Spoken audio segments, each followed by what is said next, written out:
Welcome back to Simple Spoonfuls, where we show you how to make simple recipes spoonful of nutrition.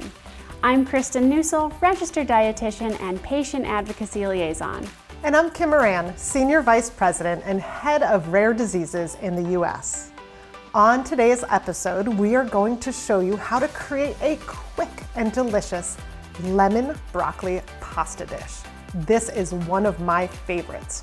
For today's recipe, you'll need about 8 ounces or a box of lentil pasta, 10 ounces of broccoli florets pre-chopped, 4 tablespoons of olive oil, 2 cloves of garlic pre-minced, 2 tablespoons of lemon juice, a half teaspoon of dried oregano, a quarter teaspoon of red pepper flakes, and a quarter teaspoon of pepper, and 2/3 of that yummy grated Parmesan cheese.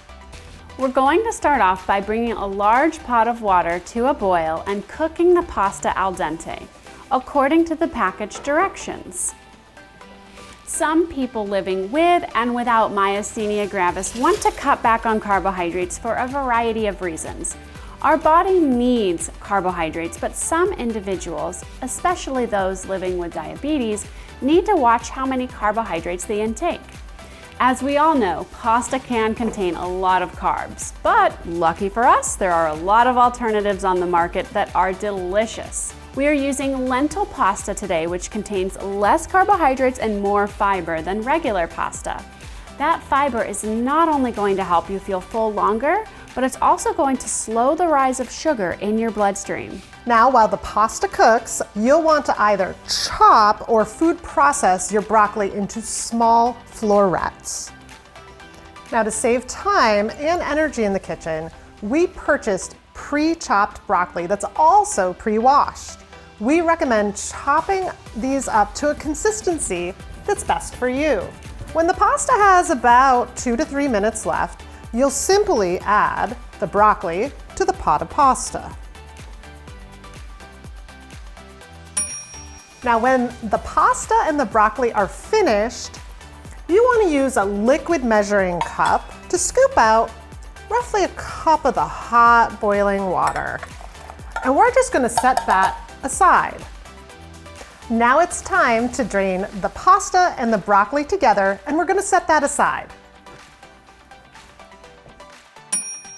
Next, we will add the olive oil and garlic. Nothing smells better. Cook this for 30 to 60 seconds. Then stir in the lemon juice, oregano, red pepper flakes, and fresh pepper to your liking. If you want to get fancy and add a burst of fresh lemon flavor, feel free to add some lemon zest in this part too. Just remember that zesting a lemon takes a lot of energy, so it's your decision on if you want to add it or not.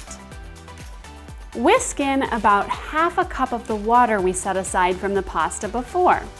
To save time and energy in the kitchen for some of these ingredients, we recommend purchasing the pre-squeezed lemon juice and the pre-minced garlic. The flavors of this dish are so nice, and it's actually a healthy meal too. Broccoli has a compound called sulforaphane, which has potent anti-inflammatory properties and has been shown to reduce inflammatory markers. Pretty cool. Next, you'll add the pasta and broccoli back to the pot. Now we're going to stir and mix in the essence of the oil, and we're going to add in the Parmesan cheese. I like mine with a little extra Parmesan. Me too. Now, depending on the consistency that you want, you can add in some of that warm liquid from what you were boiling the pasta and the broccoli in, and that will thin out the ingredients to make a nice creamy sauce. You can also add in more lemon, seasonings, or pepper. It's also easy to add some protein to this dish, some ground turkey or pre-cooked shredded chicken.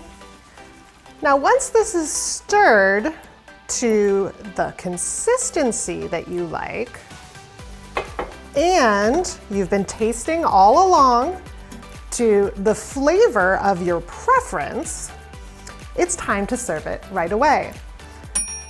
So you can add some sprigs of parsley. You can add maybe a lemon wedge. You can get all fancy with your presentation and enjoy.